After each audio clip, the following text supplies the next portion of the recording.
आप देख रहे हैं नेट्रिक न्यूज, साहस सच कहने का।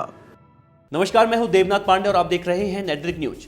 देश में हाल ही में 5 राज्यों में हुए चुनाव में जिस तरह से बीजेपी को हार का सामना करना पड़ा है और कांग्रेस ने एक लंबे अरसे के बाद जीत का स्वाद चखा और 3 राज्यों में अपनी सरकार बनाने का दावा भी पेश कर दिया।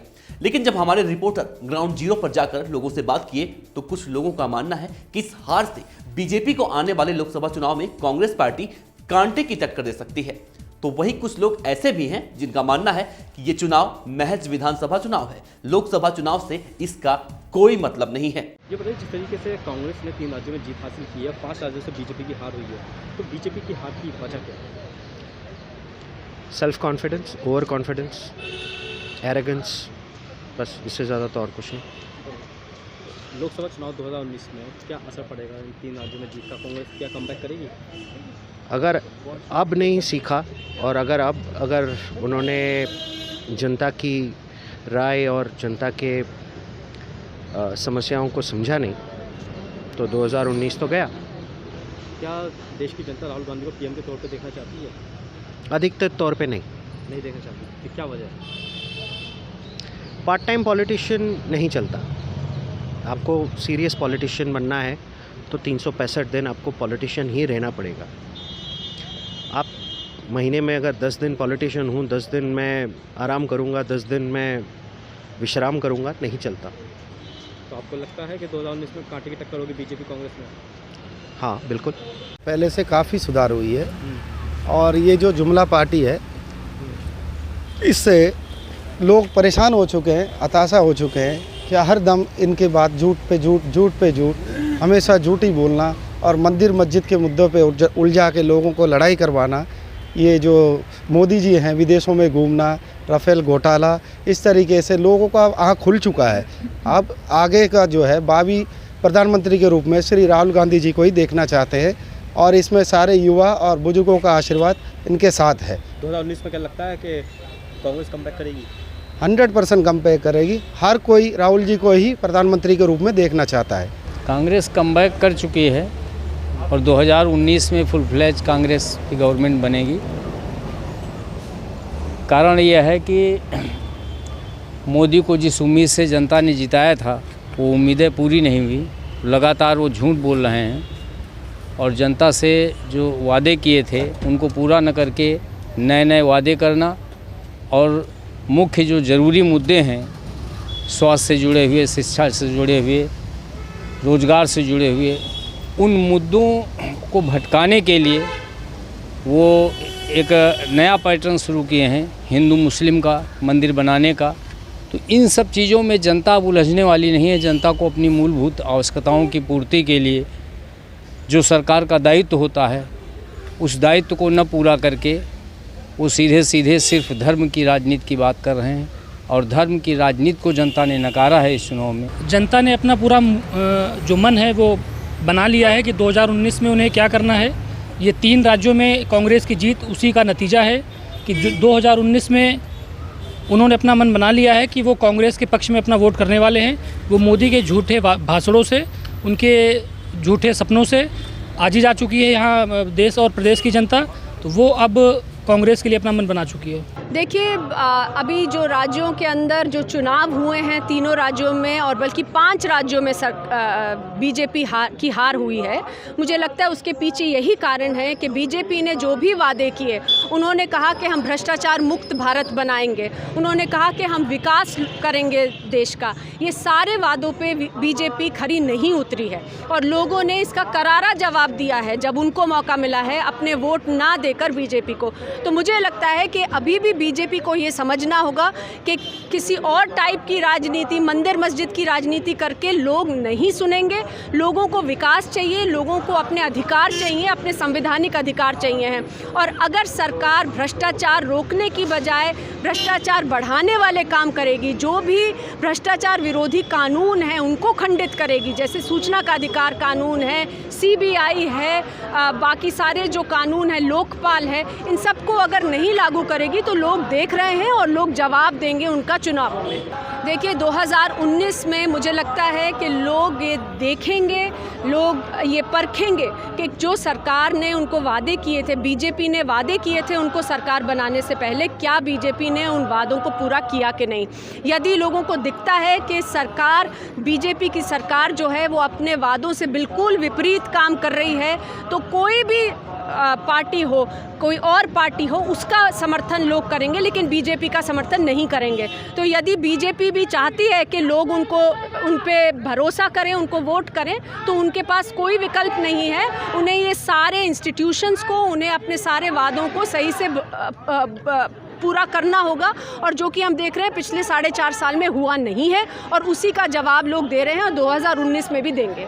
हार की वजह तो एंटी-इनकम्बेंसी का रीज़न लगता है, और दूसरा क्या है कि शायद जनता को ऑप्शन चाहिए था कि भाई खाली एक ही पार्टी रूल करे, उससे अच्छा सही डेमोक्रेसी रहे। बट 2019 के लिए इसकी वजह से कुछ प्रिडिक्ट कर सकते हैं क्या? नहीं, मेरे को as a ordinary person, as a layman, I am not from the politics, और मेरे को पॉलिटिक्स से दूर का भी नाश्ता या वास्ता नहीं है, तो मैं प्रिडिक्ट नहीं कर सकता हूँ। बट ये बात ज़रूर है कि लोगों का रवैया जो है चेंज हुआ, वो दिख रहा है। एक तो ये भारतीय जनता पार्टी के नेतृत्व की विफलता है। जिस तरीके से आज से 4.5 साल पहले देश भर में, पूरे देश के अंदर लोकसभा चुनाव में भारतीय जनता पार्टी को जिस तरीके से बहुमत मिला था, जो वादे करके, जो सपने दिखा के देश की जनता को भारतीय जनता पार्टी ने वोट लिया था, ये उनकी विफलताओं के कारण आज लोगों में आक्रोश है। आज देश का व्यापारी दुखी है, आज देश का किसान दुखी है, आज देश का युवा दुखी है। तो समाज का हर वर्ग परेशान होने के कारण ये जो आक्रोश केंद्र सरकार के ऊपर है, आज पूरे देश भर के अंदर का जो आक्रोश था, वो इन 3 राज्यों के चुनाव में भारतीय जनता पार्टी के विरोध में निकल के आया। जिस तरीके से भारतीय जनता पार्टी की प्रदेश में सरकारें रही, चाहे वो छत्तीसगढ़ की बात हो, चाहे वो मध्य प्रदेश की बात हो, चाहे वो राजस्थान की बात हो, इसमें स्थानीय स्तर पर भी भारतीय जनता पार्टी की सरकारें जनता की उम्मीदों पर खरा उतरने में नाकाम रही। और उन्होंने विशेष तौर पे एक बात और है कि उन्होंने जो जनता से वादे किए थे इन प्रदेशों में, उनको पूरा नहीं किया। साथ साथ कांग्रेस पार्टी की सरकार ने और कांग्रेस पार्टी के संगठन ने आज तक जिन भी प्रदेशों में रही है, वहाँ जनता से जो वादे किए हैं वो पूरे किए हैं। माननीय राहुल गांधी जी के नेतृत्व में आज कांग्रेस संगठन ने एकजुटता के साथ इन प्रदेशों में चुनाव लड़ा और उसमें सफलता हासिल की। अगर 2019 में अगर कांग्रेस अपनी सरकार बना लेती है, तो क्या लोग उम्मीद कर सकते हैं कि राम मंदिर के मुद्दे को लेकर कांग्रेस पहल करेगी और राम मंदिर निर्माण करने में सहयोग करेगी? देखिए, जहाँ तक राम मंदिर की बात है, भारतीय जनता पार्टी में और कांग्रेस में बहुत फ़र्क है। वो जो भारत का संविधान है उसको नहीं मानती है भारतीय जनता पार्टी, जबकि कांग्रेस पार्टी भारत के संविधान को एक पवित्र ग्रंथ की तरह मानती है और उसमें विश्वास जताती है। आज राम मंदिर का मुद्दा, हम सब जो है संविधान में विश्वास रखने वाले लोग हैं। हमारी आस्था इस देश के सर्वोच्च न्यायालय पे है। जो भी फैसला है वो कुछ ही दिनों के अंदर माननीय न्यायालय ने उसकी तारीख निश्चित की हुई है, जनवरी में उसकी डेट लगनी है। जो भी फैसला सामने आएगा कांग्रेस पार्टी उसको मानेगी। जहाँ तक भगवान राम की बात है, हम सब की आस्था भगवान राम में है और देश के करोड़ों लोगों की आस्था भगवान राम में है। लेकिन भारतीय जनता पार्टी भगवान राम को भी राजनीतिक रूप से उपयोग करती है, भगवान राम के नाम से केवल वोट बनाने का काम करती है, जबकि कांग्रेस पार्टी और इस देश की जनता भगवान राम को अपने आदर्श के रूप में देखती है। देखिए, राजनीति में मोदी के खिलाफ एक ताकतें नहीं है। हिंदुस्तान से लेके अमेरिका से लेके इंग्लैंड तक सारी ताकतें फैली हुई हैं। और राहुल गांधी है, सोनिया गांधी है, ये सब लोग जानते हैं कि इटली के एजेंट हैं, CIA के एजेंट हैं ये लोग।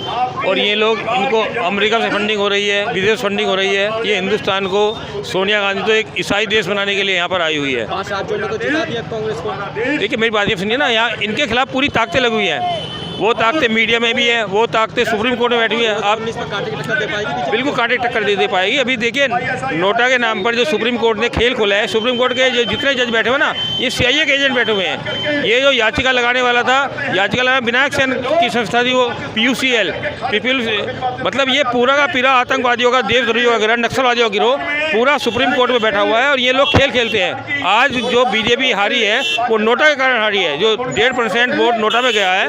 बीजेपी आ पाएगी? बिल्कुल आ पाएगी। मोदी जी में हम पर पूरा विश्वास है। मोदी जी इस देश की ताकत है, मोदी जी इस देश के रक्षक हैं।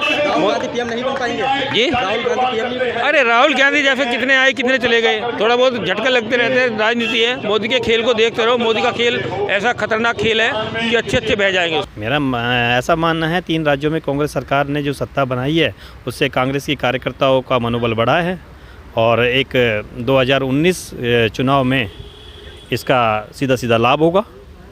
तो बीजेपी हारी है, इसका मुख्य कारण क्या है? जो बीजेपी का हारने का मुख्य कारण ये था कि बीजेपी ने जो वादे किए थे वो नहीं निभाए, जनता नाराज़ थी और उसका सीधा कांग्रेस को फ़ायदा मिला। निश्चित तौर पर 5 राज्यों के इन चुनावों में कांग्रेस पार्टी की एक बहुत बड़ी जीत हुई है, जिसमें जीत का सबसे मुख्य कारण ये है कि ये जीत कांग्रेस पार्टी के उस हर कार्यकर्ता की है जिसने पार्टी को बूथ लेवल पर, ब्लॉक लेवल पर मजबूत किया है। और इस जीत का पूरा अगर किसी को श्रेय जाता है तो एकमात्र कांग्रेस पार्टी के अध्यक्ष माननीय राहुल गांधी जी को जाता है। राहुल गांधी जी पीएम बन पाएंगे? नहीं, मुश्किल है। उन्हें स्पीच देने आती नहीं है, घर से क्या आना पड़े उनके लिए। वजह क्या रही हार की बीजेपी की? वजह ये थी कि बस वहाँ थोड़ा सपोर्ट नहीं मिल पाया, बीजेपी वालों को। कोई काम नहीं किया, इसकी ये वजह नहीं है? नहीं, बीजेपी वालों ने काम किया, वहाँ बस बंदे सपोर्ट नहीं पाए, एकजुट नहीं हो पाए वहाँ पे। देखिए, फ़र्क इससे कुछ नहीं पड़ेगा। ये एक ट्रेलर है, एक छोटी सी चीज़ है ये। अगर 2-3 राज्यों में कांग्रेस जीत गई तो इससे कोई फ़र्क पड़ने वाला नहीं है। सरकार बीजेपी की ही आएगी। राहुल गांधी को कोई पसंद नहीं करता और ना ही हम पसंद करते हैं। दिल्ली नहीं बन पाएंगे तो बिल्कुल नहीं। हमारी देश की जनता बहुत अच्छे से जानती है कि कांग्रेस ने अब से पहले किस तरीके का काम करा है। तो बीजेपी ही दोबारा आएगी, मोदी सरकार दोबारा वापस यहाँ पे हिंदुस्तान में राज करेगी और वही आगे देश को लेकर जाएगी। बिल्कुल, जिस तरह से हमारी पार्टी का एक स्टैंड रहा हुआ है पहले से कि हम कॉन्स्टिट्यूशन ऑफ इंडिया के ऊपर ही विश्वास करते हैं और जुडिशरी माननीय सुप्रीम कोर्ट जो आदेश देंगे उसके ऊपर ही हम चलेंगे, हमारा पार्टी का स्टैंड रहेगा। वैसे भी राम मंदिर की अगर बात करें तो जब राजीव गांधी जी प्रधानमंत्री थे तो राम मंदिर के अगर दरवाजे को खुलवाने की सबसे पहली बात आई थी तो राजीव जी ने ही इसके ऊपर सबसे बड़ा स्टैंड लिया था। इसका मुख्य कारण साफ है, जैसे कल राहुल जी ने भी कहा, जो मोदी जी की नीतियां हैं, चाहे वो किसान विरोधी नीति हो या युवा विरोधी नीति हो, वो सामने आ गई है। जनता समझ गई है कि मोदी जी ने जो वादे किए थे वो सिर्फ जुमले थे और उसके सिवा और कुछ नहीं था। तो आप कुछ लोगों को थोड़ी देर तक बेवकूफ़ बना सकते हो, सभी लोगों को थोड़ी देर तक बेवकूफ़ बना सकते हो, लेकिन ज़्यादा देर तक ये जुमले वाली राजनीति चलती नहीं है और मोदी जी एक्सपोज हो गए। राम मंदिर का हमारी पार्टी का हमेशा से स्टैंड रहा है। हमारी पार्टी वो पार्टी है जो देश के संविधान पर विश्वास रखती है और सुप्रीम कोर्ट में ये केस चल रहा है। तो सुप्रीम कोर्ट में जब ये केस चल रहा है, हमारे judiciary high court, supreme court के जजेस को देख रहे हैं, तो उस पर दक्षिक्षेप डालना हमें लगता नहीं कि उचित होगा। तो हम वेट करेंगे, जो भी सुप्रीम कोर्ट ऑफ इंडिया का ऑर्डर होगा उसको हम सर आंखों पे लेंगे।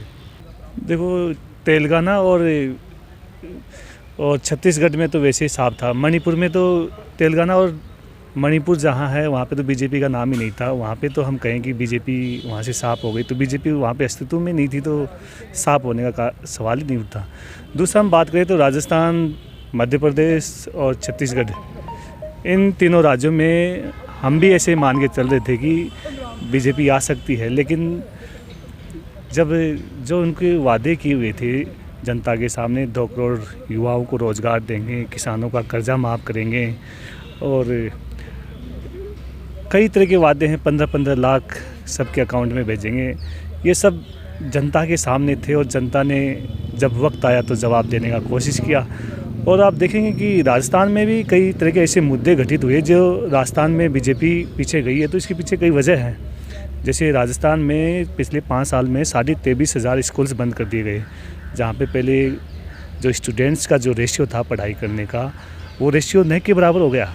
और दूसरा हम देखें रोज़गार के क्षेत्र में, तो रोज़गार के लिए समय समय पे वैकेंसियाँ तो निकलती थी, लेकिन वैकेंसी निकाल के स्टूडेंट्स जो रोज़गार की तलाश कर रहे थे उनको उनसे फार्म के माध्यम से पैसा इकट्ठा करने का एक जरिया बना रखा था, माध्यम बना रखा था। देखिए, जो चुनाव हुए हैं वो राज्य के चुनाव हुए हैं और वहाँ पे 3 बार से भाजपा की सरकारें थी, मध्य प्रदेश में और छत्तीसगढ़ में, उसकी एंटी इनकम्बेंसी थी।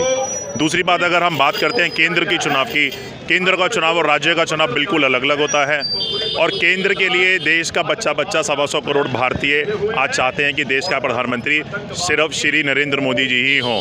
रही बात राहुल गांधी की टक्कर लेने की, तो राहुल गांधी उनके सामने कहीं से कहीं तक भी नहीं खड़े होते हैं।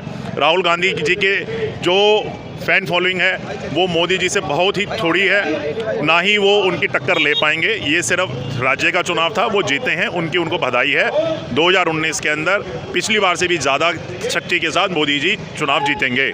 ये केंद्र सरकार और जो वर्तमान सरकार जो भाजपा की है, तीनों राज्यों में, छत्तीसगढ़, मध्य प्रदेश और राजस्थान में, उन्होंने जो जनता के खिलाफ कार्य किया, जो वादे किए थे भारतीय जनता पार्टी ने, वो पूरा नहीं कर सकी। और स्थानीय स्तर पर भी जो भ्रष्टाचार हुआ है, व्यापम में, चाहे भामाशाह योजना में, और भी जो भी योजनाएं हैं भाजपा की, उसमें इन्होंने भ्रष्टाचार किया है।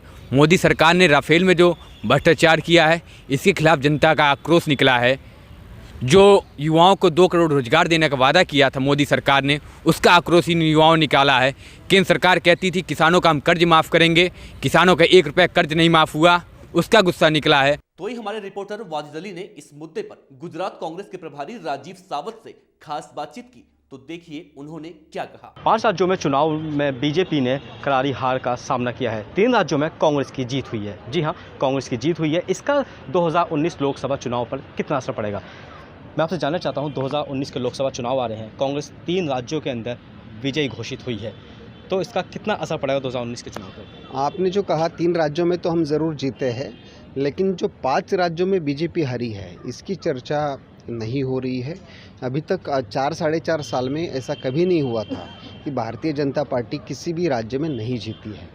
ये देश में जो बदलाव हुआ है, मोदी जी ने 2014 में जो सपने दिखाए और आज लोगों का जो भ्रम निराश हुआ है, इसका ये प्रतीक है। और मुझे लगता है कि ये तो ट्रेलर था, अभी पिक्चर बाकी है। और जिस प्रकार से जनता कांग्रेस के साथ जुड़ने लगी है राहुल जी की लीडरशिप में, निश्चित रूप से 2019 का चुनाव भी हम जीतेंगे। राहुल गांधी को क्या आम जनता, देश की जनता 2019 में पीएम के रूप में देखना चाहती है? निश्चित रूप से मोदी जी ने जो सपने दिखाए थे, उससे लोगों का भ्रम निराश हुआ है। लोग बड़े अपेक्षा से उनको चुन कर दिए थे और राहुल जी के रूप में वो लीडरशिप वो देख रहे हैं। क्या वजह है कि मोदी सरकार जो है 5 राज्यों में हार गई? सबसे बड़ी बात जो है कि सत्ता का जो अहंकार है, जो कुट कर भाजपाई के नेताओं में दिख रहा है, वो एक कारण है। दूसरा, जो उन्होंने वादे किए थे, किसानों के लिए वादे किए थे, उन्होंने युवाओं के लिए वादे किए थे, सबके लिए वादे किए थे, उसमें कोई काम नहीं हुआ है। इसलिए जनता ने ये मैंडेट दिया है। लोकसभा चुनाव से पहले बीजेपी ने कई सारे वादे किए थे जो बाद में जुमले साबित हुए। तो कुल मिला जुलाकर कहें तो कांग्रेस अध्यक्ष राहुल गांधी अब पूरी तरह से 2019 के लिए तैयार हो चुके हैं। अगर आप ये वीडियो फेसबुक पर देख रहे हैं तो हमारे पेज को लाइक करें और यूट्यूब पर देख रहे हैं तो हमारे चैनल नेट्रिक न्यूज को सब्सक्राइब जरूर करें। शुक्रिया। हमारे साथ जुड़े रहने के लिए हमारे YouTube चैनल को सब्सक्राइब करें, साथ ही बेल आइकन को दबाएं। नेट्रिक न्यूज की खबरें सबसे पहले देखने के लिए।